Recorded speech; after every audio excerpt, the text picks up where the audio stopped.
Audiolibros Palabras te trae hoy el arte poética de Aristóteles. Espero que lo disfrutes. Capítulo 1. Trataremos de la poética y de sus especies, según es cada una y del modo de ordenar las fábulas, para que la poesía salga perfecta, y asimismo del número y calidad de sus partes, como también de las demás cosas concernientes a este arte, empezando por el orden natural, primero de las primeras. En general la épica y la tragedia, igualmente que la comedia y la ditirámbica, y por la mayor parte la música de instrumentos, todas vienen a ser imitaciones. Más difieren entre sí en tres cosas, en cuanto imitan o por medios diversos, o diversas cosas, o diversamente, y no de la misma manera. Porque así como varios imitan muchas cosas copiándolas con colores y figuras, unos por arte, otros por uso, y otros por genio, así ni más ni menos en las dichas artes todas hacen su imitación con número, dicción y armonía, pero de estos instrumentos usan con variedad, VG de armonía y número solamente la música flautica y citarista, y otras semejantes, cual es la de las zampoñas. Con solo el número sin armonía es la imitación de los bailarines, que también estos con compases figurados remedan las costumbres, las pasiones, y los hechos. Al contrario, la épica hace su imitación solo con las palabras sueltas, o ligadas a los metros, usando de estos o entrevarados, o de un género determinado de versos, estilo, que mantiene hasta el día de hoy, pues nada podríamos señalar en que convenga con los mimos de Sofrónides en arco, ni los discursos de Sócrates, ni es del caso el que uno haga la imitación en trímetros, o en elegía, o en otros versos de esta clase. Verdad es que los hombres vulgarmente, acomodando el nombre de poetas al metro, a unos llaman elegíacos, a otros épicos, nombrándolos poetas, no por la imitación, sino por la razón común del metro, tanto que suelen dar este apellido aún a los que escriben algo de medicina o de música en verso. Mas en realidad Homero no tiene que ver con Empédocles, sino en el metro. Por lo cual aquel merece el nombre de poeta, y este el de físico más que de poeta. Asimismo, aunque uno haga la imitación mezclando todos los metros al modo del hipocentauro de Queremón, que es un fárrago mal tejido de todo linaje de versos, no precisamente por eso se ha de calificar de poeta. Acerca, pues, de estas cosas, quede sentado lo dicho. Hay también algunas imitaciones, que usan de todos los instrumentos referidos, es a saber, de número, armonía y verso, como la ditirámbica y nómica, y también la tragedia y comedia, pero se diferencian en que las primeras los emplean todos a la par, las segundas por partes. Estas digo ser las diferencias de las artes en orden a los medios con que hacen la imitación. De más de esto, porque los imitadores imitan a sujetos que obran, y estos por fuerza han de ser o malos o buenos, pues a solos estos acompañan las costumbres, siendo así que cada cual se distingue en las costumbres por la virtud y por el vicio, es sin duda necesario imitar o a los mejores que los nuestros, o a los peores, o tales cuales, a manera de los pintores. Así es que Poligloto pintaba los más galanes, Pausan los más feos, y Dionisio los semejantes. De donde es claro, que cada una de las dichas imitaciones ha de tener estas diferencias, y ser diversa por imitar diversas cosas en esta forma. Porque también en la danza, y en el tañido de la flauta y de la cítara se hallan estas variedades, como en los discursos, y en la rima pura y neta. Por ejemplo, Homero describe los mejores, Cleofonte los semejantes, y Egemón el Tacio, compositor de las parodías, y Nicocaris, autor de la Deliada, los peores. Eso mismo hacerse puede en los ditirambos y en los nomos 21, según lo hicieron en sus composiciones de los persas y de los cíclopes Timoteo y Filoxeno. Tal es también la diferencia que hay de la tragedia a la comedia, por cuanto ésta procura imitar los peores, y aquella hombres mejores que los de nuestro tiempo. Resta aún la tercera diferencia, que es cómo se ha de imitar cada una de estas cosas, porque con unos mismos medios se pueden imitar unas mismas cosas de diverso modo, ya introduciendo quien cuente o se transforme en otra cosa, según que Homero lo hace ya hablando el mismo poeta sin mudar de persona, ya fingiendo a los representantes, como que todos andan ocupados en sus haciendas. En suma, la imitación consiste en estas tres diferencias, como dijimos, a saber con qué medios, qué cosas, y cómo. Por manera que, según una, Sófocles será un mismo imitador con Homero, en cuanto ambos imitan a los hombres de calidad, y según otra con Aristófanes, porque entrambos los representan practicando, de donde dicen que viene el nombre de actos, porque representan a los actores. Que aún por eso los dorienses se apropian la tragedia y la comedia. De la comedia se precian los megarenses, así los de acá, alegando haber dado ocasión a ella el tiempo de su bebetría, como también los de Sicilia, porque de ella fue natural el poeta cómico Epicarmo, mucho más antiguo que Conidas y Magnete. De la tragedia se dan por inventores algunos del Peloponeso, fundados en la significación de los nombres. A la verdad estos dicen que a las aldeas llaman comarca, como los atenienses pueblos. Así que los comediantes no tonaron el nombre de hacer comilonas sino de la dispersión por la comarca, siendo desechados de la ciudad. A más, que al obrar llaman ellos hacer, y los atenienses practicar.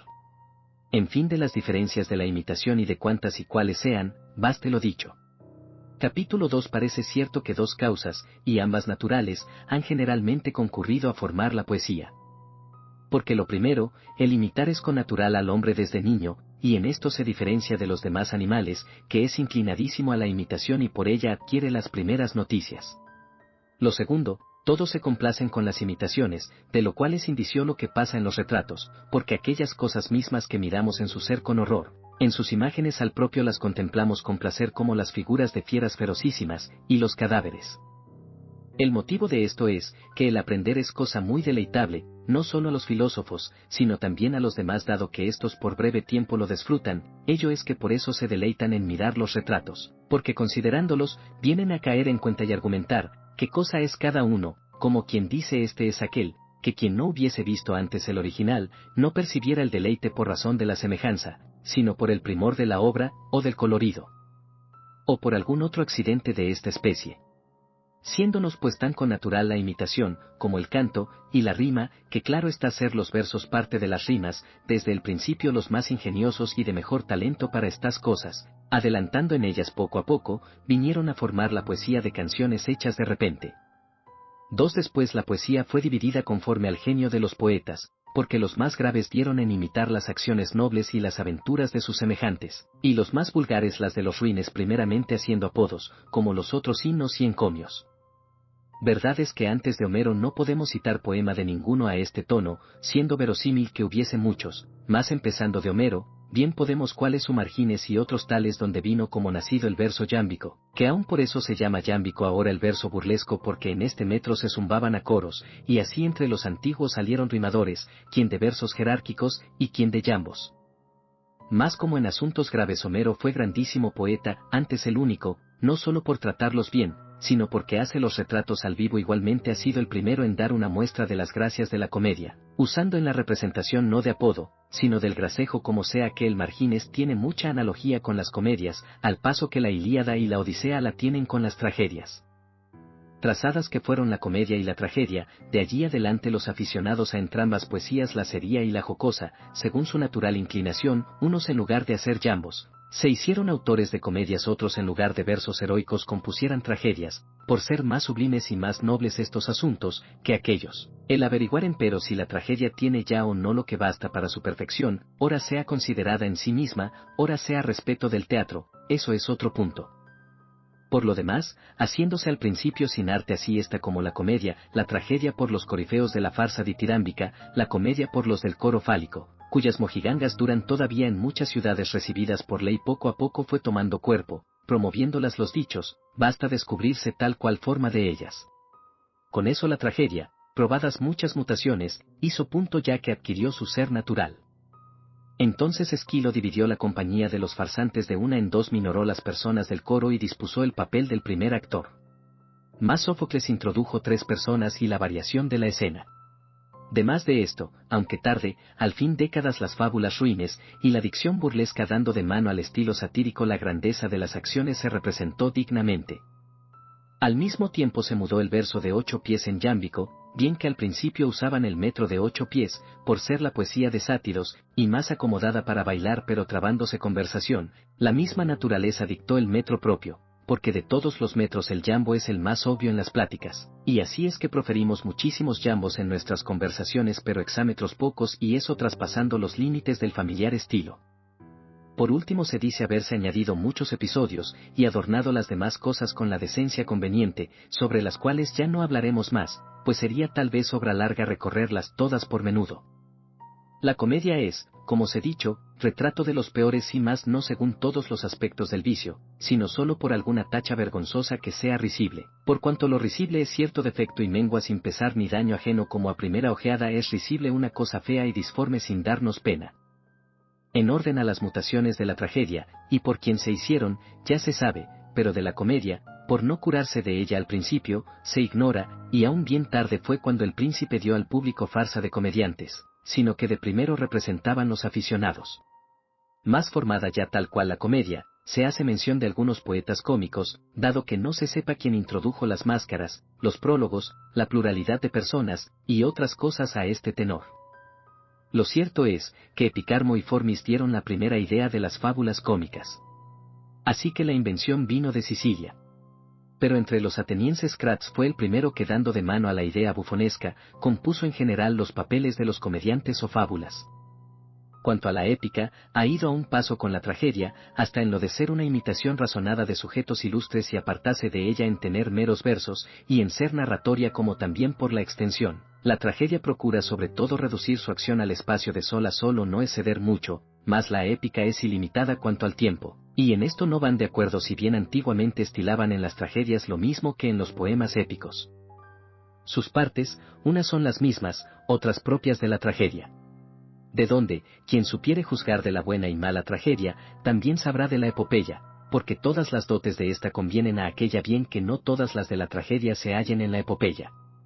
De esta y de la comedia hablaremos después. Capítulo 3. Hablemos ahora de la tragedia, resumiendo la definición de su esencia, según que resulta de las cosas dichas. Es pues la tragedia representación de una acción memorable y perfecta, de magnitud competente, recitando cada una de las partes por sí separadamente y que no por modo de narración, sino moviendo a compasión y terror, dispone a la moderación de estas pasiones. Llamo estilo deleitoso al que se compone de número, consonancia y melodía. Lo que añado de las partes que obran separadamente, es porque algunas cosas solo se representan en verso, en vez que otras van acompañadas de melodía. Más, pues se hace la representación diciendo y haciendo ante todas cosas el adorno de la perspectiva necesariamente habrá de ser una parte de la tragedia, bien así como la melodía y la dicción, siendo así que con estas cosas representan. Por dicción entiendo la composición misma de los versos, y por melodía lo que a todos es manifiesto. Y como sea que la representación es de acción, y esa se hace por ciertos actores, los que las han de tener por fuerza algunas calidades según fueren sus costumbres y manera de pensar que por estas calificamos también las acciones. Dos son naturalmente las causas de las acciones los dictámenes, y las costumbres, y por estas son todos venturosos y desventurados. La fábula es un remedio de la acción, porque doy este nombre de fábula a la ordenación de los sucesos y de costumbres a las modales por donde calificamos a los sujetos empeñados en la acción, y de dictámenes a los dichos con que los interlocutores dan a entender algo, el bien declaran su pensamiento. Síguele pues, que las partes de toda tragedia que la constituyen en razón de tal, vienen a ser 6 a saber, fábula, carácter, dicción, dictamen, perspectiva y melodía, siendo así que 2 son las partes con que imitan, una como, y 3 las que imitan, y fuera de estas no hay otra. Por tanto no pocos poetas se han ejercitado en estas, para decirlo así, especies de tragedias por ver que todo en ellas se reduce a perspectiva, carácter, fábula, dicción, dictamen y melodía recíprocamente.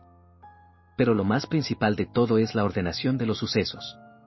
Porque la tragedia es imitación, no tanto de los hombres, cuento de los hechos, y de la vida, y de la ventura y desventura, y la felicidad consiste en acción, así como el fin es una especie de acción, y no calidad. Por consiguiente las costumbres califican a los hombres, más por las acciones son dichosos o desdichados. Por tanto no hacen la representación para imitar las costumbres sino váyense de las costumbres para el retrato de las acciones. De suerte que los hechos y la fábula son el fin de la tragedia, y no hay duda que el fin es lo más principal en todas las cosas, pues ciertamente sin acción no puede haber tragedia, más sin pintar las costumbres puede muy bien laborla, dado que las tragedias de la mayor parte de los modernos no las expresan. En suma, a muchos poetas ha sucedido lo mismo que entre los pintores a Seuxis respecto de Polignoto, que éste copia con primor los afectos, cuando las pinturas de aquel no expresan ninguno. Además que aunque alguno acomode discursos morales, cláusulas y sentencias bien torneadas no por eso habrá satisfecho a lo que exige de suyo la tragedia, pero mucho mejor tragedia será la que usa menos de estas cosas, y se atiene a la fábula y ordenación de los sucesos. Mas, las principales cosas con que la tragedia recrea el ánimo, son partes de la fábula, las peripecias y anagnórisis. Prueba de lo mismo es, que los que se meten a poetas, antes aciertan a perfeccionar el estilo y caracterizar los sujetos, que no a ordenar bien los sucesos, como se ve en los poetas antiguos casi todos. Es pues la fábula lo supremo y casi el alma de la tragedia, y en segundo lugar entran las costumbres. Eso mismo acaece en la pintura, porque si uno pintase con bellísimos colores cargando la mano no agradaría tanto como el que viciese un buen retrato con solo albayalde, y ya se dijo que la fábula es retrato de la acción, y no más que por su causa, de los agentes. La tercera cosa es el dictamen, esto es, el saber decir lo que hay y cuadra al asunto, lo que en materia de pláticas es propio de la política y retórica, que aun por eso los antiguos pintaban a las personas razonando en tono político y los modernos en estilo retórico. Cuanto a las costumbres, el carácter es el que declara que sea la intención del que habla en las cosas en que no se trasluce, que quiere o no quiere. Por falta de esto algunas de las pláticas no guardan el carácter. Pero el dictamen es sobre cosas en que uno decide, como es, o como no es lo que se trata, o lo confirma en general con algún epifonema. La cuarta es la dicción del estilo. Repito conforme a lo ya insinuado, que la dicción es la expresión del pensamiento por medio de las palabras, lo que tiene igual fuerza en verso que en prosa. Por lo demás, la quinta, que es la melodía, es sobre toda suavísima. La perspectiva es sin duda de gran recreo a la vista, pero la de menos estudio y menos propia de la poética, puesto que la tragedia tiene su mérito aún fuera del espectáculo y de los farsantes. Además que quinto, al aparato de la escena, es obra más bien del arte del maquinista, que no de los poetas. Fijados estos puntos, digamos ahora, que debe ser la ordenación de los sucesos, ya que esto es lo primero y más principal de la tragedia. Sentamos antes, que la tragedia era remedio de una acción completa y total, de cierto grandor, porque también se halla todo sin grandor. Todo es lo que tiene principio, medio, y fin. Principio es lo que de suyo no es necesariamente después de otro, antes bien después de si exige naturalmente que otro existe o sea factible. Fin es al contrario lo que de suyo es naturalmente después de otro, o por necesidad, o por lo común y después de si ningún otro admite. Medio lo que de suyo se sigue a otro, y tras de si aguarda otro. Deben por tanto los que han de ordenar bien las fábulas, ni principiar a la aventura, ni a la aventura finalizar, sino idearlas al modo dicho. Supuestas las cosas ya tratadas, pues que lo hermoso, un bello objeto viviente y cualquier otra cosa que se compone de partes, debe tener estas bien colocadas, y asimismo la grandeza correspondiente, porque la hermosura consiste en proporción y grandeza. Infieres que ni podrá ser hermoso un animal muy pequeñito, porque se confunde la vista empleada en poco más de un punto, ni tampoco si es de grandeza descomunal. Porque no lo abraza de un golpe la vista, antes no perciben los ojos de los que miran por partes el uno y el todo, como si hubiese un animal de legua y media, así que como los cuerpos y los animales han de tener grandeza así, más proporcionada a la vista, así conviene dar a las fábulas tal extensión que pueda la memoria retenerla fácilmente. El término de esta extensión respecto de los espectáculos y del auditorio no es de nuestro arte, puesto que si se hubiesen de recitar 100 tragedias en público certamen, la recitación de cada una se regularía por reloj de agua, según dicen que se hizo alguna vez en otro tiempo. Pero si se atiende a la naturaleza de la cosa, el término en la extensión será tanto más agradable, cual fuere más largo, con tal que sea bien perceptible. Y para definirlo, hablando sin rodeos, la duración que verosímil o necesariamente se requiere según la serie continua de aventuras, para que la fortuna se trueque de feliz en desgraciada, o de infeliz en dichosa, esa es la medida justa de la extensión de la fábula. Dícese que la fábula es una, no, como algunos piensan, por ser de uno solo, ya que muchísimas 28 cosas suceden a uno en la vida, varias de las cuales de ningún modo forman unidad. Así ni más ni menos varios son los hechos de uno, de los que les nunca resulta una acción. Por tanto yerran al parecer todos cuantos poetas han compuesto la Heraclida y Teseida, y semejantes poemas, figurándose, que pues Hércules fue uno, se reputa también una la fábula. Mas Homero, como en todo lo demás es excelente, también parece haber penetrado esto, fuese por arte o por agudeza de ingenio, pues componiendo la Odisea, no contó todas cuantas cosas acaecieron a Ulises, haber sido herido en el Parnaso, y fingido estar loco en la revista del ejército. De las cuales cosas no porque una faltase, era necesario o verosímil que sucediese la otra. Pero cuenta las que concurrieron a la acción determinada, que decimos ser la Odisea, igualmente que la Ilíada. Es forzoso pues, que como en las otras artes representativas una es la representación de un sujeto, así también la fábula, siendo una imagen de acción, lo sea, y de esta toda entera, colocando las partes de los hechos de modo que, trastrocada o removida cualquier parte, se transforme y mude el todo, pues aquello que ora exista, ora no exista, no se hace notable ni parte es siquiera del todo. Es manifiesto asimismo de lo dicho, que no es oficio del poeta el contar las cosas como sucedieron, sino como debieran o pudieran haber sucedido, probable o necesariamente, porque el historiador y el poeta no son diferentes por hablar en verso o en prosa, pues se podrían poner en verso las cosas referidas por Heródoto y no menos seria verdadera historia en verso. que sin verso, sino que la diversidad consiste en que aquel cuenta las cosas tales cuales sucedieron y éste como era natural que sucediesen. Que por eso la poesía es más filosófica y doctrinal que la historia, por cuanto la primera considera principalmente las cosas en general, más la segunda las refiere en particular. Considerar en general las cosas es qué cosa conviene a un tal decir o hacer, conforme a las circunstancias o a la urgencia presente, en lo que pone su mira la poesía acomodando los nombres a los hechos. Referir las cosas en particular, es decir, qué cosa hizo o padeció en realidad de verdad Alcibíades. En orden a la comedia la cosa es bien clara, porque compuesta la fábula de sucesos verosímiles, según esos, ponen a las personas los nombres que les vienen a cuento, no como los coplistas burlescos, tildando por sus nombres a sujetos particulares. En la tragedia se valen de los nombres conocidos porque lo factible es creíble, mas las cosas que nunca se han hecho, no luego creemos ser factibles. Al contrario, es evidente que los hechos son factibles porque no hubieran sido hechos, si factibles no fuesen. Sin embargo, en algunas tragedias uno o dos nombres son los conocidos, los demás supuestos, en otras ninguno es verdadero, como en el Anteo y en la Flor de Agatón, donde las aventuras son fingidas bien como los nombres, y no por eso deleita menos. Por lo que no siempre se ha de pedir al poeta el que trabaje sobre las fábulas recibidas, que sería demanda digna de risa, visto que las cosas conocidas de poco son sabidas, y no obstante a todos deleiten. De aquí es claro que el poeta debe mostrar su talento tanto más en la composición de las fábulas que de los versos. Cuento es cierto que el poeta se denomina tal de la imitación. Más lo que imita son las acciones, luego, aunque haya de representar cosas sucedidas, no será menos poeta, pues no hay inconveniente en que varias cosas de las sucedidas sean tales cuales concebimos que debieran y pudieran ser, según que compete representarlas al poeta. De las fábulas sencillas y acciones, se nota que las episódicas son de malísimo gusto. Llamo fábula episódica aquella en que se entremeten cosas que no es probable ni forzoso que acompañen a la acción. Estas los malos poetas las hacen por capricho, los buenos en gracia de los farsantes, porque haciéndolas a competencia para las tablas, y alargándolas hasta más no poder, muchas veces se ven precisados a perturbar el orden de las cosas.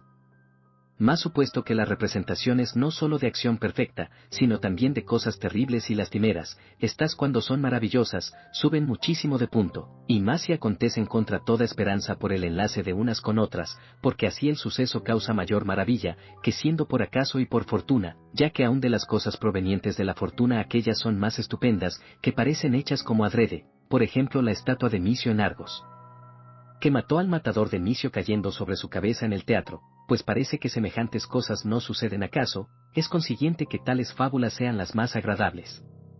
De las fábulas unas son sencillas, otras complicadas. La razón es, porque las acciones de que son imágenes, se ve que son también de esta manera.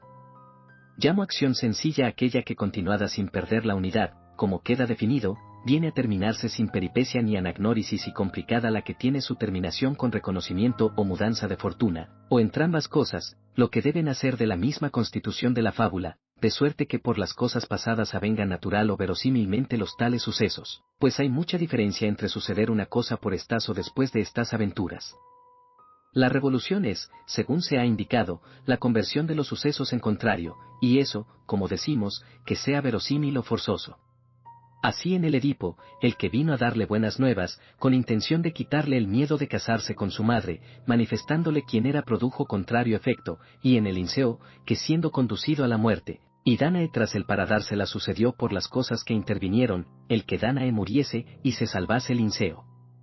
Reconocimiento, según lo declara el nombre, es conversión de persona desconocida en conocida, que remata en amistad o enemistad entre los que se ven destinados a dicha o desdicha. El reconocimiento más aplaudido es, quedo con él se juntan las revoluciones, como acontece con el Edipo.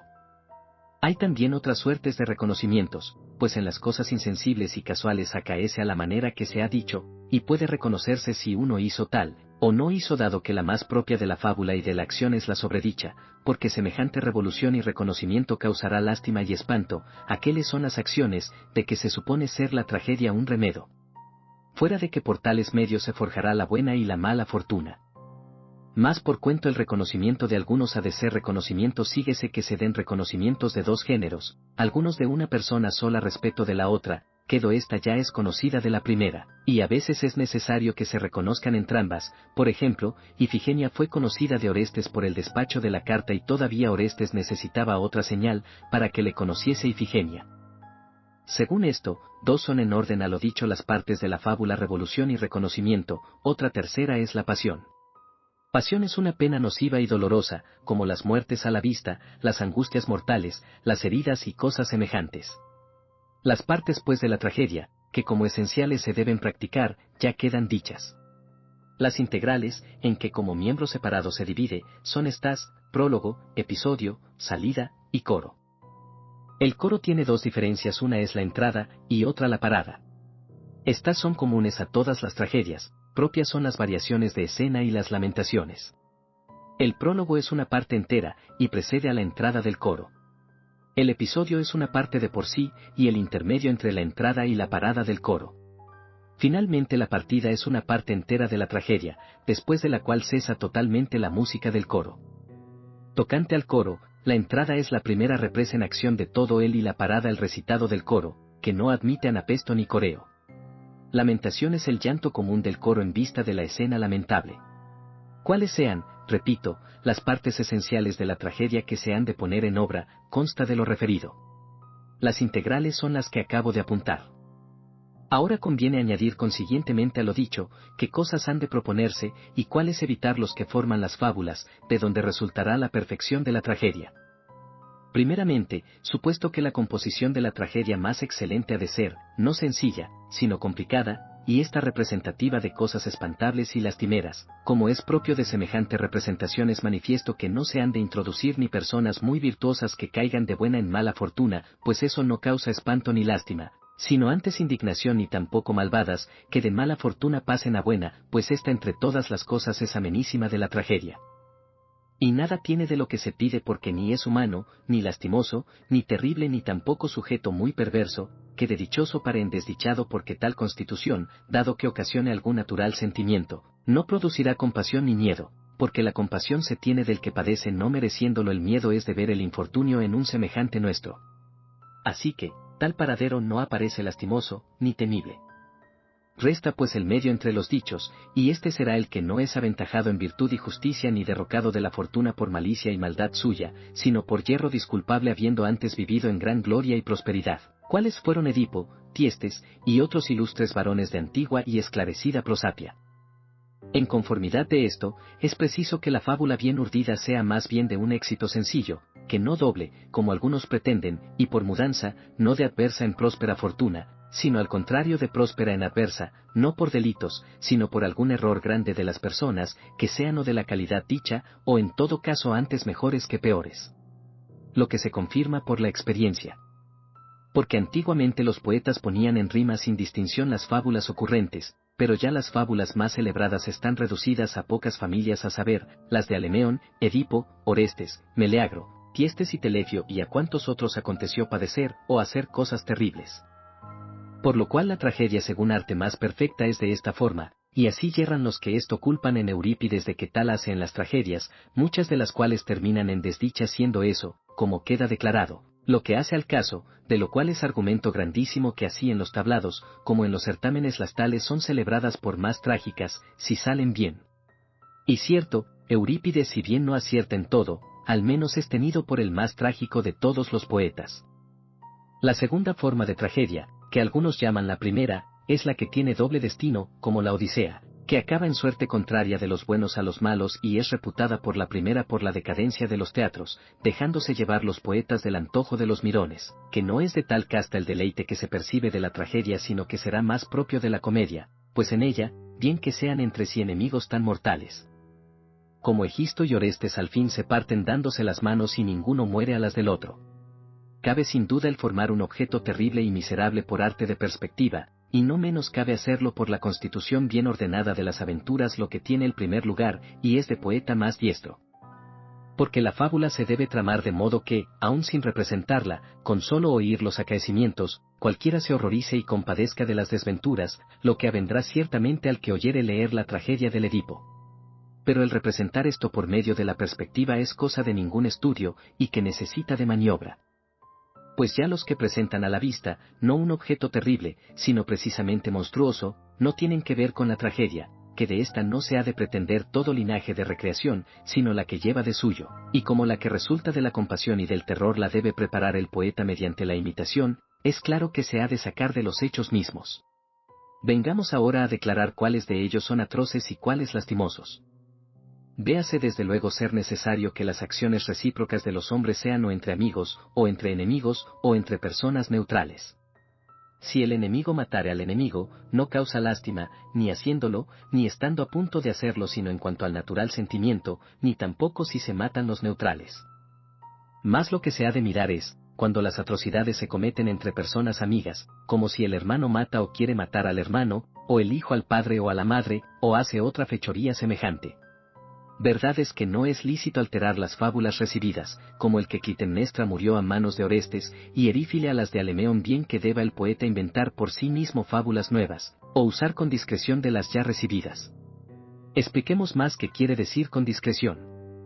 Lo primero, puede cometerse la acción, como la representaban los poetas antiguos, a sabiendas entre personas conocidas, según que también Eurípides representó a Medea matando a sus hijos. Lo segundo, se puede cometer una atrocidad, ignorando que lo sea al tiempo de cometerla y después reconocer la persona amada, como el Edipo de Sófocles, donde se pone cometido el error antes del día de la representación. Pero en la tragedia misma se representa en acto de cometerlo el Alemeón de Astidamante y Telégono en la de Ulises herido. Lo tercero, en fin, cuando está uno para cometer alguna de las cosas irremediables, y la reconoce antes de hacerla, y no hay otra manera fuera de esta haciendo, como es necesario, el hacer o no hacer y a sabiendas, o sin saberlo. De todo esto lo peor es el intentar hacerlo a sabiendas, y no ejecutarlo, porque tiene todo lo perverso y menos de trágico, no padeciendo nadie. De aquí es, que ninguno se vale de ella sino raras veces, como en el Antígona Amón contra Creonte. Lo menos malo es, si se intenta, y se hace. Pero mejor, cuando se hace sin conocerlo y hecho el mal, se reconoce, pues en tal caso falta la intención perversa, y el reconocimiento llena de estupor. Lo más terrible es lo último, pongo por ejemplo en el Cresfonte Merope intenta matar a su hijo, y no lo mata sino que vino a reconocerlo, y en la Ifigenia sucede lo mismo a la hermana con el hermano, y en la Elé estando el hijo para entregar su madre al verdugo, la reconoció. Por esta causa es dicho antiguo que las tragedias se reducen a pocos linajes, porque buscando los poetas asuntos, no de inventiva, sino de fortuna hallaron este modo de adornarlos en los cuentos sabidos. Así que se ven obligados a recurrir a las familias en que acontecieron semejantes aventuras. En suma, acerca de la ordenación de los sucesos, y cómo, y cuáles han de ser las fábulas, se ha dicho lo bastante. Acerca de las costumbres se han de considerar 4 cosas, la primera y principal, que sean buenas. Las costumbres como quiera se conocerán, si el dicho o el hecho de una persona, según queda notado, diere a entender la intención con que obra siendo malas, si ella es mala y buenas, si fuere buena, y cada sexo y estado tiene las suyas. Porque hay mujer buena, y buen criado, bien que respeto del hombre, la mujer es quizá de peor condición y absolutamente la condición de un esclavo es baja. La segunda cosa es que cuadren bien, pues el ser varonil a la verdad es bueno, pero a una mujer no cuadra el ser varonil y valiente. Lo tercero, han de ser semejantes a las nuestras, porque ya está indicado que se ha de mirar a esto y es cosa distinta del pintar las buenas y acomodadas al sujeto. Lo cuarto, de genio igual, y dado que uno sea desigual en el genio, el que le remeda y hace su papel, ha menester mostrarse siempre igualmente desigual. Hay un ejemplo de modales depravadas sin causa en el Menelao del Orestes, y otro contra el decoro y congruencia es el llanto de Ulises en la Escila, no menos que la relaciona de Menalipe, y de inconstancia, la Ifigenia en Aulide que en nada se parece después a la que pedía merced poco antes. Por esta razón es menester así en la descripción de las costumbres, como de los hechos, tener siempre presente o lo natural o lo verosímil que tal persona haga o diga las tales cosas, y que sea probable o necesario que esto suceda tras esto. De donde consta también que las soluciones de las dificultades han de seguirse naturalmente de la misma fábula y no como en la Medea por Tramoya y en la Ilíada la quedada, resuelta ya la vuelta. Sí que se podrá usar de arbitrios sobrehumanos en cosas que no entran en la representación, o son ya pasadas, ni es posible que hombre la sepa, o en las venideras que piden predicción o anuncio, porque si bien atribuimos a los dioses el saber todas las cosas, no se sufre ninguna extrañeza en los hechos, sino es que se presupongan a la tragedia como las del Edipo de Sófocles. Y como sea la tragedia imitación de las personas más señaladas, debemos imitar nosotros a los buenos pintores de retratos que dándoles la forma propia y haciéndolos parecidos al original, los pintan más hermosos. De la misma manera el poeta, representando a los coléricos y flemáticos, y a los de otras semejantes condiciones, ha de formar de ellos un ejemplar de mansedumbre o entereza, como Agatón y Homero de Aquiles. Estas cosas sin falta se han de observar, y además de eso las que por necesidad acompañan a la poesía para uso de los sentidos, que también es fácil errar en ellas muchas veces. Pero de las tales se ha escrito lo competente en los libros sacados a luz de esta materia. ¿Qué cosa es anagnórisis? Ya se tocó arriba, pero es de varias maneras. La primera y menos artificiosa, de que muchísimos usan por salir del apuro, es por las señas. De estas unas son naturales, como la lanza con que nacen los terrígenas o los lunares, cuáles son los de Carcino en el Tiestes; otras son sobrepuestas, de ellas impresas en el cuerpo, como las cicatrices de ellas exteriores como los joyeles, y en la tiro la barquilla. Aun de estas se puede usar más o menos bien. Así Ulises por la cicatriz de una manera fue reconocido por su ama de leche, y de otra por los pastores, siendo, como son, menos artificiosas las que se muestran para ser creídos, y todas las demás de este jaez que las descubiertas impensadamente cuál fue la de Ulises en los baños. La segunda manera es la inventada por el poeta y por tanto no carece de artificio, como en la Ifigenia Orestes reconoce a su hermana, siendo después reconocido por ella por la carta escrita, él por las señas que dio. Este dice aquí lo que quiere el poeta, y no en fuerza de la fábula, y por lo mismo está cerca de incurrir en el vicio notado de falta de artificio, pues igualmente se pudieran enlazar varias otras cosas. De esa manera es el ruido de la lanzadera en el Tereo de Sófocles. La tercera es por la memoria de lo pasado, sintiéndose al ver u oír algún objeto, como en las victorias de Venus por Diógenes, el otro viendo una pintura, dio un suspiro, y en la conversación de Alcino, Ulises oyendo al citarista, y acordándose de sus hazañas, prorrumpió en lágrimas por donde fue conocido. La cuarta por vía de argumento, como en las ofrendas al sepulcro, algún semejante mío ha venido aquí, ninguno es mi semejante sino Orestes, luego él ha venido. De esta manera se vale Polides el sofista en la Ifigenia, poniendo en boca de Orestes una hilación verosímil, que habiendo sido sacrificada su hermana, él había de tener la misma suerte. Tal es también la de Teodectes en el Tireo, quien dice ser nieto del que, yendo con esperanza de hallar a su hijo, pereció en el camino, y la de las hijas de Finio, las cuales mirando el lugar fatal, arguyeron ser inevitable la parca que su hado era morir allí, pues allí mismo habían sido expuestas a la muerte recién nacidas. Hay también cierto argumento aparente por la falsa conclusión del teatro, como el falso nuncio de Ulises, el cual dio en prueba que conocería cuál era su arco y no le había visto, y el teatro, como le viese acertar, infirió falsamente que conocía a su dueño. El reconocimiento empero más brillante de todos es el que resulta de los mismos sucesos, causando admiración los lances verosímiles, cuáles son los del Edipo de Sófocles y de la Ifigenia, donde se hace verosímil que quisiera escribir, siendo así que los tales brillan por sí solos, sin necesitar de señales sobrepuestas y dijes. El segundo lugar tienen los que se hacen por argumento. Mas quien trata de componer fábulas y darles realce con la elocuencia, se las ha de poner ante los ojos lo más vivamente que pueda. Porque mirándolas así con tanta evidencia, como si se hallase presente a los mismos sucesos, encontrará sin duda lo que hace al caso, y no se le pasarán por alto las incongruencias. Buen ejemplo tenemos en Carcino, en quien pareció mal que hiciese resucitar a su anfiarao de donde estaba el templo, y engañase por no mirar el sitio del prodigio como presente, con que fue salvado en el teatro, ofendidos de esto los mirones. Demás de esto se ha de revestir cuanto sea posible de los afectos propios, porque ningunos persuaden tanto como los verdaderamente apasionados. De aquí es, que perturba el perturbado, y el irritado irrita de veras. Por eso la poesía es obra del ingenio o del entusiasmo, porque los ingeniosos a todos se acomodan y los de gran numen en todos son extremados. Las fábulas, o antiguas o nuevas, el mismo que las pone en verso, debe antes proponérselas en general, y después conformemente aplicar los episodios, y entreverar las particularidades. Quiero decir, que la fábula de la Ifigenia, por ejemplo, se puede considerar en general de esta forma: estando cierta doncella a punto de ser sacrificada, y desaparecida invisiblemente de entre las manos de los sacrificantes, y trasplantada a otra región, donde por ley los extranjeros eran sacrificados a cierta diosa, obtuvo este sacerdocio. El por qué vino allá a saber, porque un dios se lo aconsejó por cierto motivo, eso no es del asunto considerado en general, ni tampoco con qué fin vino. Como quiera, ya que vino y fue preso estando para ser sacrificado, reconoció, y fue reconocido, o del modo imaginado por Eurípides, o del que discurrió Polides, haciéndole decir, según era verosímil, ser disposición del cielo, que no solo su hermana, sino también él mismo fuese sacrificado, y de allí provino su libertad. Hecho esto, determinando las personas, se forman los episodios, los cuales se ha de procurar que sean a propósito, como en el Orestes la furia por la cual fue preso, y la libertad socolor de la purificación. En la representación los episodios son cortos, la epopeya los alarga más.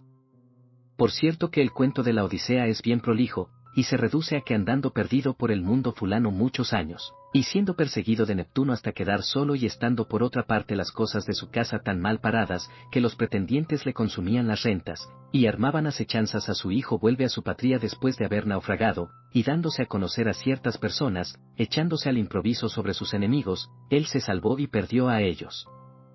Este es el asunto, los demás son episodios. En toda tragedia debe haber enlace y desenlace. Las cosas precedentes, y muchas veces algunas de las que acompañan la acción, tejen el enlace, las restantes sirven al desenlace. Quiero decir, que el enlace dura desde el principio hasta la parte última de donde comienza la mudanza de buena en mala fortuna, o al contrario, y el desenlace desde el principio de tal mudanza hasta el fin, como en el Liceo de Teodectes forman el enlace las cosas pasadas y el rapto del niño, el desenlace dura desde la imputación de la muerte hasta la postre. Hay empero 4 especies de tragedias que otras tantas, dijimos, ser sus partes. Una es la complicada, que toda está entretenida de revolución y reconocimiento. Otra es la lastimosa como los ayaces y los icciones, la tercera es la característica como las Ptiótidas y el Peleo, la cuarta es la simple como las hijas de Forcio y el Prometeo, y cualesquiera sujetos infernales. A la verdad un poeta debe hacer todo lo que pueda por adquirir cuantas más y mayores perfecciones le sean posibles, atento que vivimos en un tiempo en que no perdonan nada a los poetas, porque habiendo florecido poetas excelentes en cada una de estas partes, pretenden que uno solo se haya de aventajar a todos en la excelencia propia de cada uno. Lo que sí es demanda justa que no se diga ser otra la tragedia, siendo la misma ni más ni menos que si fuese la misma fábula. Y esto se verifica de las que tienen el mismo enlace y desenlace. También hay muchos que enlazan bien y desenlazan mal, pero es preciso que ambas cosas merezcan siempre aplauso, y que no se haga de la tragedia un poema épico.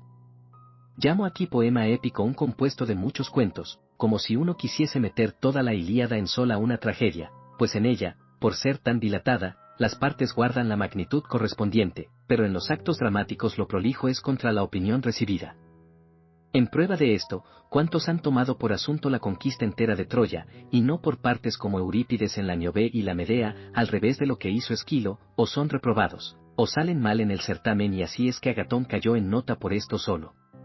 En las revoluciones 119, y en las acciones sencillas se logra lo que se desea por maravilloso, por ser esto de suyo trágico y agradable. Lo cual sucede cuando un hombre sagaz, pero malo, es engañado, como Sísifo, y algún valiente, pero injusto, es vencido, ni a eso se opone la verosimilitud, antes, como dice bien Agatón, es verosímil que sucedan muchas cosas contra lo que parece verosímil. En la representación es menester que hable el coro por boca de una sola persona, y que sea parte del todo, favoreciendo al buen partido, no al uso de Eurípides, sino al de Sófocles. Pero lo que otros poetas permiten al coro, no parece que sea más de la fábula o tragedia que se representa que de otra, y así cantan ahora los intermedios, a que dio principio Agatón. Y cierto, que más tiene o cantar intermedios, o insertar relaciones de un episodio en otro, y aun el episodio entero de una pieza diversa ya se ha tratado de las demás cosas, réstanos hablar del estilo y de la sentencia, si bien lo concerniente a la sentencia en los libros de la retórica, como más propio de aquel arte, queda declarado. En la sentencia se contienen todas cuantas cosas se deben adornar con el estilo, cuáles son el demostrar, el desatar los argumentos, y el conmover los afectos, a saber, la compasión, el temor o la ira, y otros semejantes, también el amplificar y el disminuir. Por otra parte es evidente, que también es preciso valerse de los mismos arbitrios en las representaciones, siempre que sea necesario ponderar lances, o lastimosos, o atroces, o grandiosos, o verosímiles. La diferencia está en que unas cosas se han de representar sin discursos, otras por necesidad debe mostrarlas el que habla razonando, y darles eficacia en virtud del razonamiento, donde no, que serviría la persona que habla, si las cosas por sí solas agradasen, y no por sus palabras.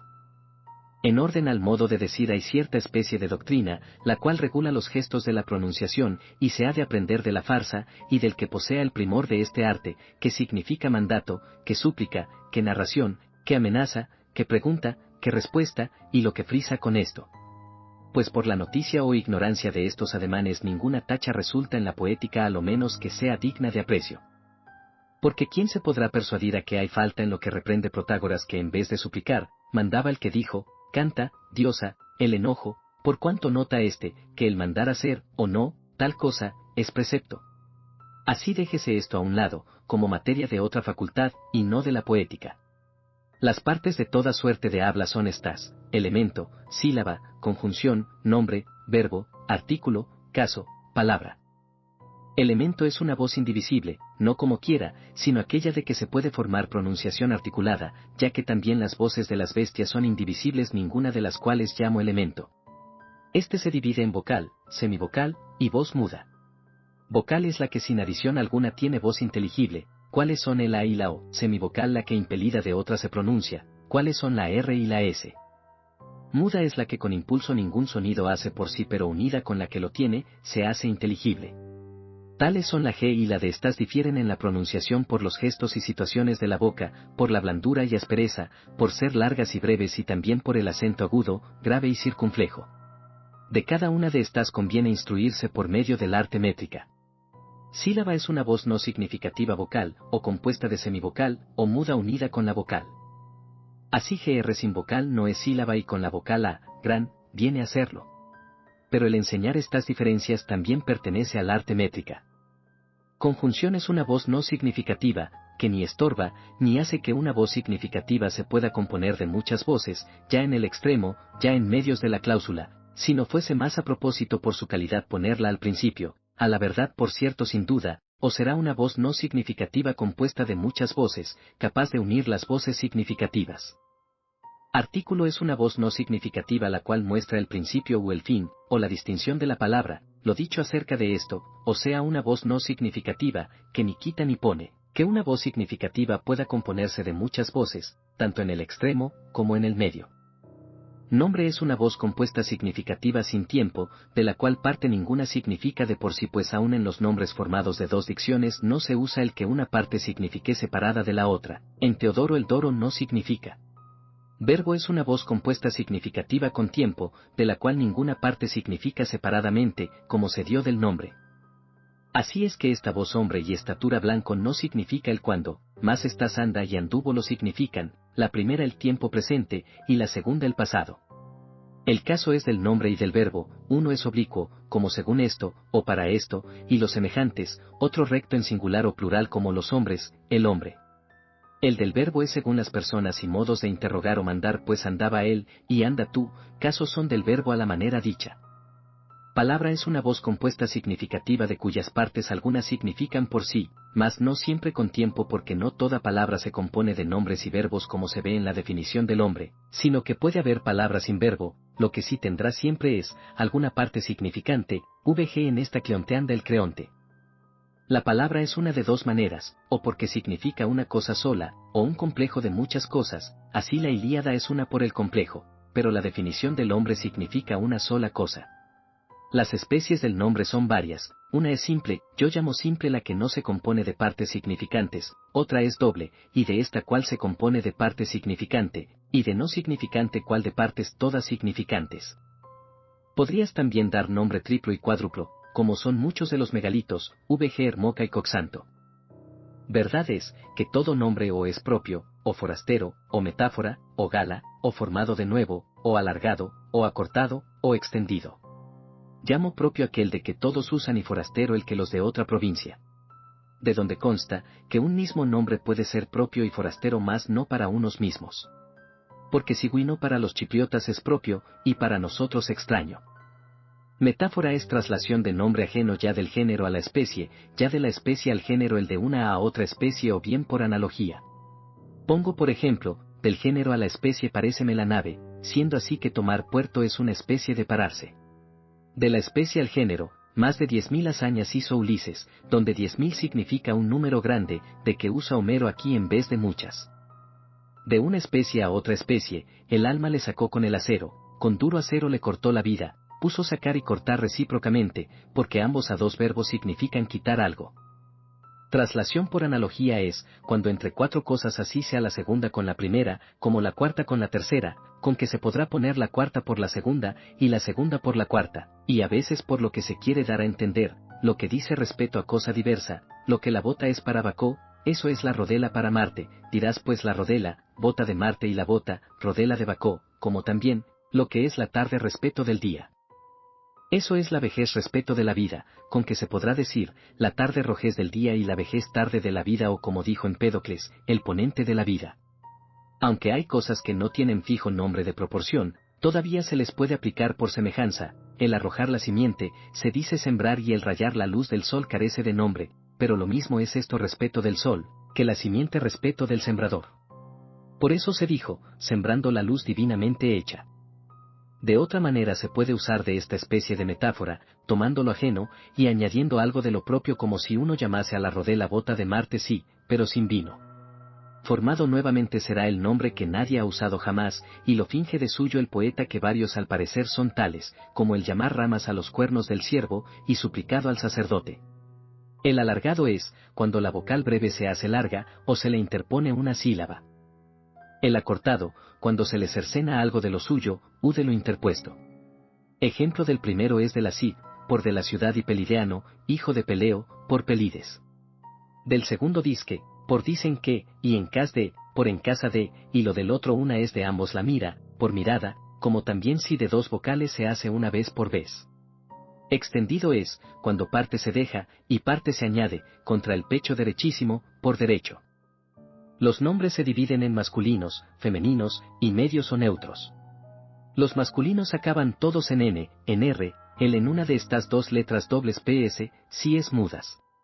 Los femeninos, que también son de tres maneras, acaban siempre en vocales largas, a saber, en E y O, u vocal que se pueda alargar, como la A de suerte, que tantas terminaciones vienen a tener los masculinos como los femeninos. Porque las terminaciones en PS y si es entrambas acaban en S. Pues no hay siquiera un solo nombre cuya terminación sea en consonante, ni en vocal breve. Los acabados en i son tan solamente tres, es a saber, estos meli, comi, peperi, los en y estos cinco poi, napi, gani, dori, asti. Los neutros o medios ya se sabe que han de acabar en i y en v como también en n y s. La perfección del estilo es, que sea claro, y no bajo. El que se compone de palabras comunes es sin duda clarísimo, pero bajo. Buen ejemplo pueden ser las poesías de Cleofonte y Estenelo. Será noble y superior al vulgar el que usa de palabras extrañas. Por extrañas entiendo el dialecto, la metáfora, la prolongación y cualquiera que no sea ordinaria. Pero si uno pone juntas todas estas cosas, saldrá un enigma o un barbarismo. Si todas son metáforas, será enigma, si todas dialectos, parará en barbarismo, puesto que la formación del enigma consiste en unir hablando cosas existentes, al parecer, incompatibles. Por la junta de nombres es imposible hacer esto, mas con metáforas es bien fácil, como el otro que dijo he visto un hombre, que con cobre pegaba fuego sobre otro hombre, y semejantes acertijos. De la confusión de los dialectos procede el barbarismo. Por lo cual se han de usar con discreción en el discurso. Así que la variedad del dialecto, la metáfora, y el adorno, y las demás figuras referidas harán que el estilo no sea plebeyo ni bajo, y lo castizo de las palabras servirá para la claridad. Ni es poco lo que contribuyen a que sea claro y no vulgar el estilo, las prolongaciones y abreviaciones y extensiones de los nombres, pues en cuanto tienen diversa forma de la común, por ser fuera de lo usado, harán que no parezca vulgar, y en cuanto guardan parte de lo usado, conservarán la claridad. Por donde sin razón se burlan los que censuran esta manera de estilo, y hacen mofa del poeta de los cuales es uno Euclides el Viejo, como si fuese cosa muy fácil el versificar, una vez que se permita el alargar 141 las sílabas cuanto se quiera, haciendo de llamos espondeos, conforme lo pide el verso, y traen por ejemplo esta eticarice visto a Maratón yendo, y estora, y si aún su celebro no ha nacido. Sin enhorabuena cosa ridícula el hacer gala de usar a su antojo de esta licencia. La moderación es necesaria igualmente en todas las figuras, pues quienquiera que usare las metáforas, y los dialectos, y los demás adornos sin juicio, y con afectación, caerá efectivamente del mismo modo en varias ridiculeces. Más cuanto valga el decente atavío en los versos, conocerás por esto, mide uno los nombres figurados moderadamente por razón del dialecto, de las metáforas y de las demás bellezas, en los nombres ordinarios y verás ser verdad lo que decimos. Por ejemplo, haciendo un mismo verso yámbico Esquilo y Eurípides, mudando una sola palabra por la común usada, en frase nueva, ya su verso es elegante y el de aquel frío, porque dijo Esquilo en el Filoctetes cangrena de mi pie come lo momio, y Eurípides en lugar de come puso se regala. Y si por el verso de Homero, un apocado a mí, se enseño y sopo, sustituyere otro así de frases comunes a mí, siendo pequeño, vil y feo. Y por el coche mal parado, y parca mesa es otro una caleza mala, y corta mesa, y en lugar de aquello las riberas vocean, diga las riberas claman. Asimismo Arifrades befaba a los poetas trágicos, porque usan modos de hablar que ninguno usaría en la conversación como, de las casas fuera y no, fuera de las casas, de Tigo, por de ti a qué sé, por ese y de Aquiles respeto, y no respeto de Aquiles y tantos otros términos semejantes. Mas no tiene razón, porque todas estas cosas, por no usarse comúnmente, hacen que el estilo no sea vulgar y Arifrades no quería entenderlo. Por tanto, es cosa grande sin disputa el usar de cualquiera de estas cosas oportunamente pero grandísima el ser metafórico, porque solo esto es lo que se puede practicar sin tomarlo de otro, y es indicio de buen ingenio, pues aplicar bien las metáforas es indagar, qué cosas son entre sí semejantes. De los nombres, los compuestos cuadran mejor a las canciones así como los varios dialectos a los poemas heroicos y las metáforas a los yámbicos y si bien todas las cosas dichas son de apreciar en los heroicos, todavía en los yámbicos, por cuanto imitan todo lo posible el estilo familiar, son más conformes a aquellos nombres que no desdirían en las conversaciones. Tales son los que acompañan la propiedad con la metáfora y ornato. En fin, acerca de la tragedia, y lo que también conviene a la comedia, bástenos lo dicho. Capítulo 5. Por lo tocante a la facultad narratoria, y que hace su imitación solo en verso, es cosa manifiesta que se han de componer las fábulas como las representaciones dramáticas en las tragedias dirigiéndose a una acción total y perfecta que tenga principio, medio y fin, para que al modo de un viviente sin mengua ni sobra, deleite con su natural belleza y no sea semejante a las historias ordinarias, donde necesariamente se da cuenta, no de un hecho, sino de un tiempo determinado. Refiriéndose a él cuántas cosas entonces sucedieron a uno, o a muchos sin otra conexión entre sí más de la que les deparó la fortuna. Pues como al mismo tiempo se dio la batalla naval delante de Salamina, que fue la pelea de los cartagineses en Sicilia, sin tener relación con un mismo fin así también en tiempos diversos a veces una cosa se hace tras otra, sin que de las dos el fin sea uno mismo. Mas casi todos los poetas imitan en esto a los historiadores, al contrario de Homero, como habremos dicho que aún por eso muestra un no sé qué de divino en comparación de los demás en no haber abarcado toda la guerra troyana, bien que tuviese su principio y fin considerando que sería excesivamente grande y menos comprensible, o si no sería en la grandeza, saldría muy enmarañada con tanto cúmulo de cosas. Así que tomando por asunto una parte, mete muchas de las demás en los episodios como la revista de las naves, y otras digresiones, con que variamente teje su poema. Pero los otros forman lo suyo sobre una persona, sobre un tiempo, o sobre una acción de muchos cabos, las victorias de Venus, la pequeña Ilíada. De allí es, que la Ilíada y Odisea cada una de por sí da materia para una tragedia sola, o a lo más para dos, más de las victorias de Venus se han compuesto muchas y de la pequeña Ilíada más de 8, como la sentencia de las armas, Filoctetes, Neoptólemo, Euripilo, el mendicante, la Helena, el incendio de Troya, el retorno de las naves, el Sinon, y las troyanas. Demás de esto la epopeya debe tener las mismas calidades que la tragedia, debiendo ser o sencilla, o complicada, o moral, o lastimosa y también las partes mismas, fuera de la melodía y perspectiva puesto que ha de haber en ella revoluciones, reconocimientos, y perturbaciones, y asimismo las sentencias y el estilo han de ser brillantes. Todo lo cual ha observado Homero el primero, y siempre como conviene, porque de tal arte compuso cada uno de sus poemas, que la Ilíada es sencilla y afectuosa, la Odisea complicada reinando en toda ella el reconocimiento, y la distinción de los caracteres. Pues ya en el estilo y en el modo de pensar es infinitamente superior a todos. Sin embargo la epopeya es diferente por la longitud del contexto, y por el metro.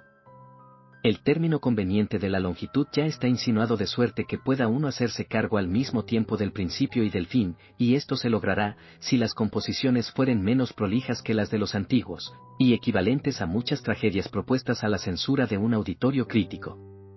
Es así que la epopeya tiene mucho a su favor, para poder alargarse más por cuanto en la tragedia no es posible imitar muchas cosas hechas a un tiempo, sino solamente aquella parte que requieren la escena y los representantes.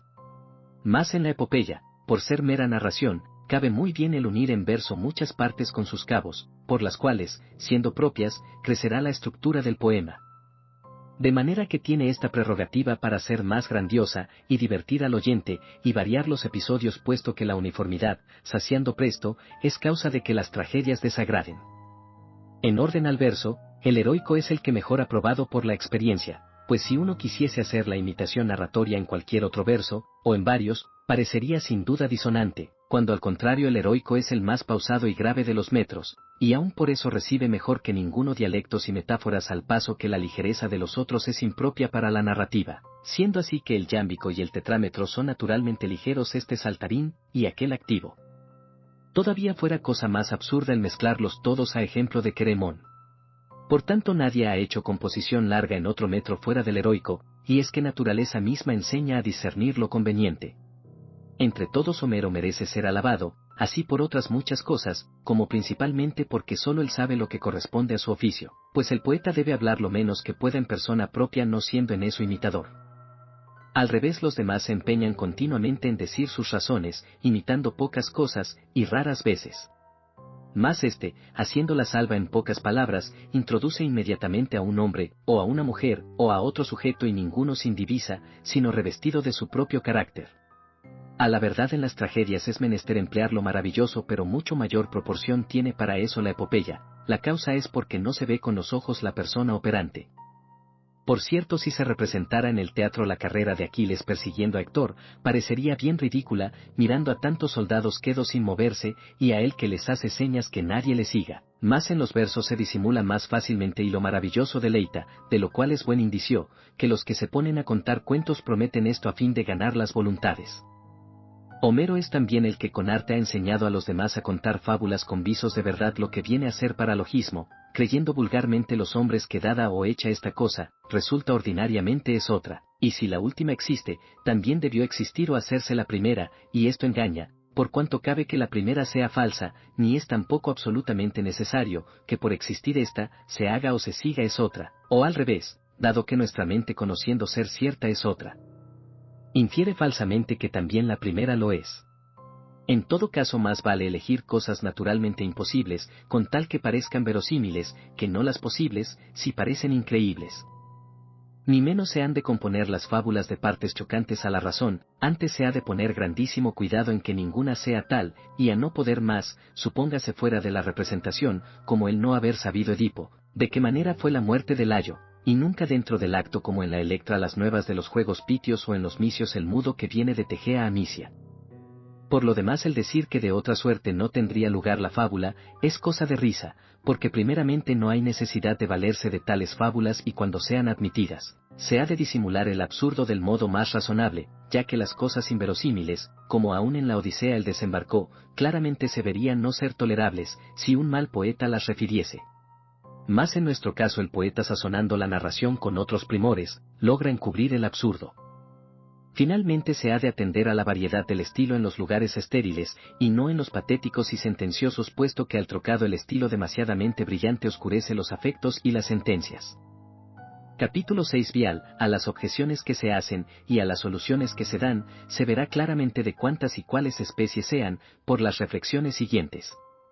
Siendo el poeta imitador a manera o de pintor, o de cualquier otro autor de retratos ha de imitar por precisión una de estas tres cosas a saber cuáles fueron o son los originales cuáles se dice y piensa que hayan sido o cuáles debieran ser. Y estas cosas las expresa con su habla, o también con dialectos y metáforas. En el mismo modo de hablar las diferencias son muchas, ya que a los poetas concedemos esta licencia. Es de advertir también que no es una misma la norma de la poética, que la de la política, y de otra cualquier arte que sea. En la poética, considerada por sí sola, se puede pecar de dos maneras, una en la sustancia, otra en algún accidente. Si eligiese imitar lo que no es imitable, pecaría en la sustancia más tomando al sesgo la cosa, será error accidental, como pintar un caballo que mueve a un tiempo los dos pies derechos. Asimismo es accidental el yerro cometido contra cualquier arte la medicina, u otra o si se fingen cosas imposibles. Estos defectos, pues, cualesquiera que sean, no tocan en la sustancia.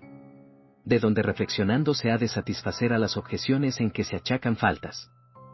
Porque primeramente si se han fingido cosas imposibles para imitarlas según arte, se habrá errado pero será con acierto, si el arte hubiere logrado su fin. ¿Cuál es el fin? Ya está dicho, puesto que así haga más estupendo el asunto en todo o en parte, por ejemplo la carrera tras Héctor.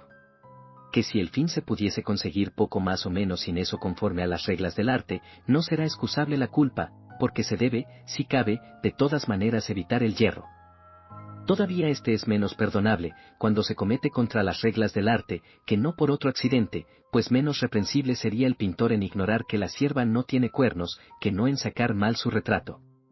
Fuera de esto, si es tachado el poeta, de que no es así lo que cuenta, responderá más así debe ser, a ejemplo de Sófocles que decía, pintar en las personas cuáles deben ser y Eurípides, cuáles son. Y si eso no alcanza, responder que así lo dicen ni hay otra respuesta en las cosas de los dioses. Tal vez no bastará el decir así está mejor, ni es cierto ni tampoco, así lo dicen sino la fortuna lo quiso así, como solía Xenofanes, por ventura confesando, no ser lo mejor pero que así se usaba, según aquello de las armas, y las lanzas plantadas en el suelo, porque así lo estilaban entonces, como hasta el día de hoy los ilirios. Ahora, para saber si lo que fulano dijo o hizo, está bien o mal dicho, u hecho no basta mirar solo al dicho o al hecho, si es bueno o es malo sino que también se ha de considerar quién lo dice o lo hace y a quién, y cuándo, y en qué forma, y por qué causa, vg si es por amor de mayor bien el hacerlo, o por temor de mayor mal el no hacerlo. Lo que se opone contra las palabras, se ha de refutar distinguiendo, como si es dialecto, vg. Primero hirió las bestias, pues quizá no quiere decir los mulos, sino los veladores, y en lo de doloneras y de mal talle, más ligero no significa el cuerpo contrahecho, sino el rostro feo, porque los cretenses llaman de buen parecer al de rostro hermoso, y también aquello hecha del más fino, no entiende vino puro y sin mezcla, sino hazlo presto. A veces se habla por metáfora, como toda la noche en sueños sepultados los otros dioses y hombres estuvieron, donde toda se pone por mucha parte de la noche siendo el todo una especie de mucho. Asimismo es metáfora mirando en el ejército troyano a la voz del clarín y de la trompa de hombres el rimbombo. Y hablando de la estrella del norte, la cual sola no baña el océano porque aunque otras tampoco se ponen, esta es la más conocida. Varíense también las palabras por la distinción del acento. De esta suerte Hipias el Tacio interpretaba lo del sueño darle, y no danosle, y lo del palo seco, el cual no está podrido por la lluvia en lugar de la significación contraria de cierto está podrido por la lluvia. También por la diversa puntuación como en aquellos versos de Empédocles hiciéronse mortales las cosas que antes eran inmortales mezcladas antes, luego separadas, mudaron de moradas. Hay también palabras ambiguas por ejemplo ya lo más de la noche era pasado, el más es ambiguo, y entiéndase lo más de dos partes, y no más de las dos partes. Igualmente se ha de atender al uso de las palabras.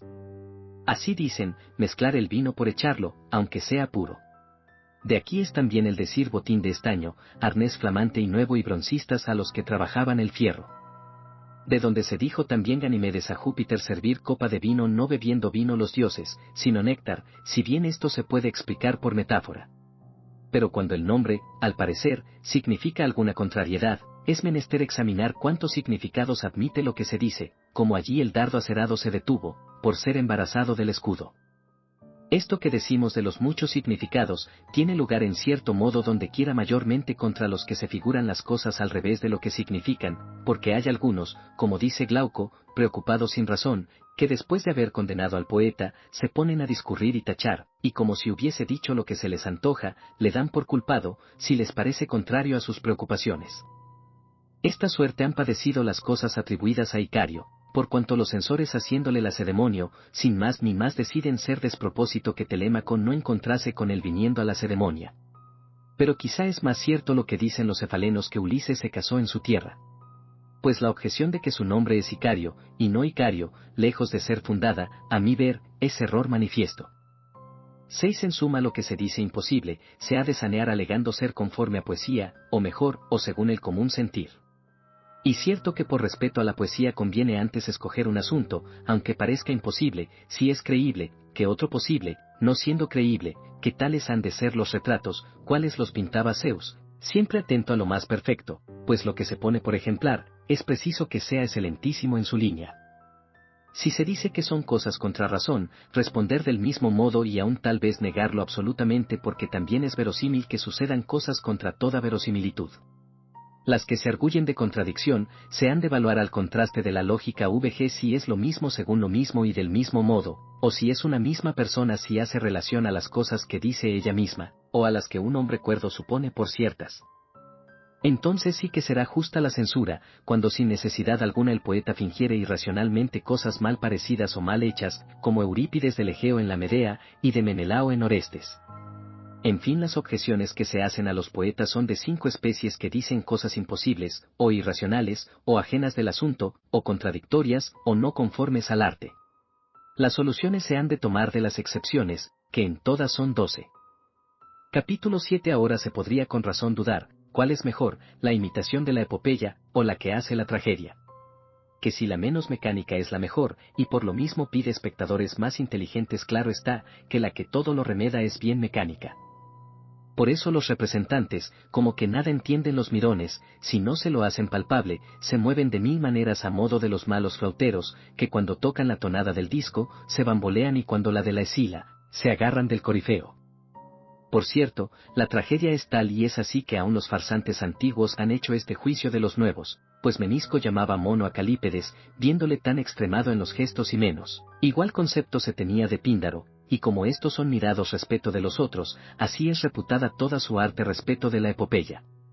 Esta por el contrario, dicen, se hizo para espectadores razonables por lo cual no echan menos figuras extrañas. Mas la tragedia es para gente insensata, luego siendo, como es, tan mecánica, habrá de ser peor sin rastro de duda. A esto sin embargo se responde lo primero, que la tacha no es de la poética, sino de la farsa, ya que aún en la epopeya se puede abusar de las gesticulaciones, recitando los versos como lo hace Sosistrato, y cantándolos como Mnasiteo el Opunteño. Lo segundo, no todo movimiento se ha de reprobar, pues que ni la danza se reprueba, sino el de los figureros, lo cual se culpaba en Calípedes, y hoy en día en otros, que parecen remedar a las malas mujeres. Lo tercero, la tragedia sin movimiento chico ni grande puede hacer también su oficio como la epopeya, siendo así que con sola la lectura muestra que tal es, con que sí por lo demás es mejor, por eso otro que no ha menester ciertamente, no pierde nada. Fuera de que tiene todo lo que la epopeya, pues admite igualmente el metro y demás de eso tiene una parte propia suya bien considerable la música y la perspectiva, por cuyo medio los sentidos evidentísimamente perciben los deleites.